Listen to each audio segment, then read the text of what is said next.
Happy Palm Sunday, everybody out there. It's a privilege and an honor. Daryl had asked me to do a short video that possibly we could put online to give a shout out to people out there.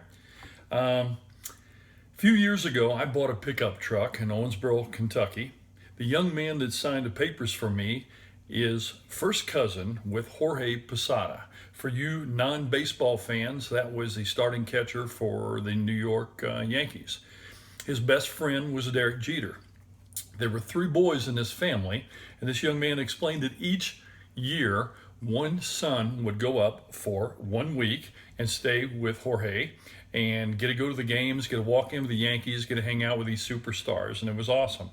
So he was explaining to me that in the old Yankee Stadium, as you entered the arena, as you looked down on the shape of an hourglass, and Yankee fans would gather for hours waiting as the primary position, most desired position, of course, was where it narrowed down, and that's where people could reach out, get a high five, get an autographed baseball hat, all kinds of things.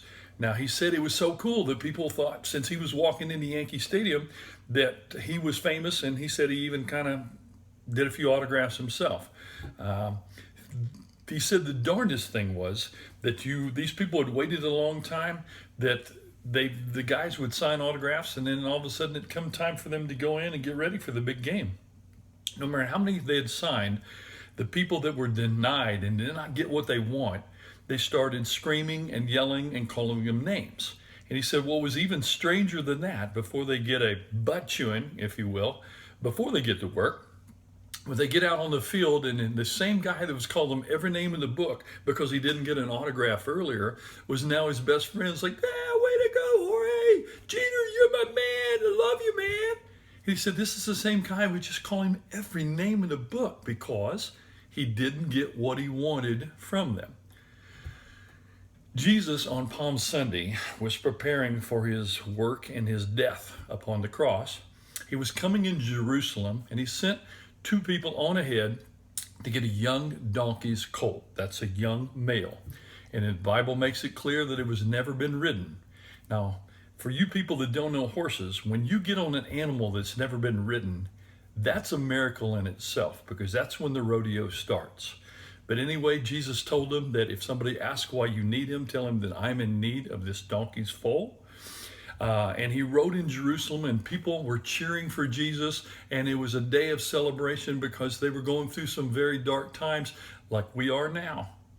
And their Savior had appeared, and they were putting down their coats on the floor, and the donkey was walking down the road, and they put their coats on top of the donkey. Jesus was riding bareback on this donkey's foal. And so everybody's screaming, yelling, and is so excited. They were yelling, way to go, Jesus, and all this kind of stuff.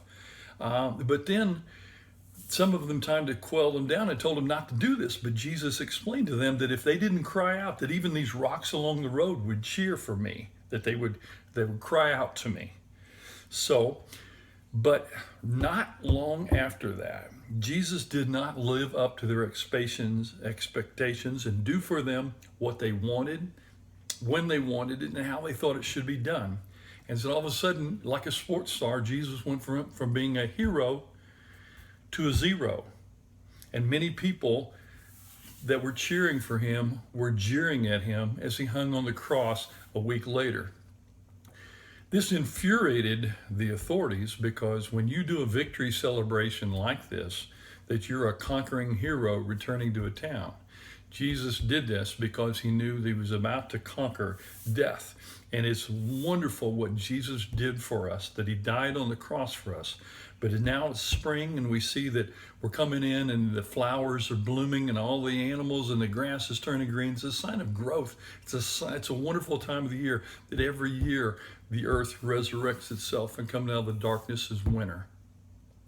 Thank God that God sent his only son, Jesus, to die on the cross for us and give us a chance to live with him forever.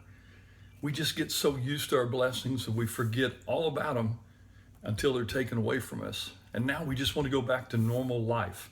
Instead of church being a hassle, we would just all love if we could go and worship together. But maybe it's part of God's plan also, that instead of us getting together, but now we are scattered and separated like the disciples were after Jesus died on the cross.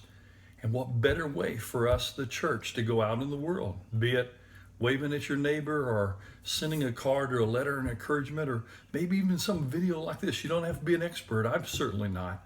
But maybe with the hope that somebody might be inspired and make their grip a little stronger and they can hang on a little longer. Let me sum this up, what I found with my walk with Christ. If you put God first, you will be happy at last. May God bless you and yours.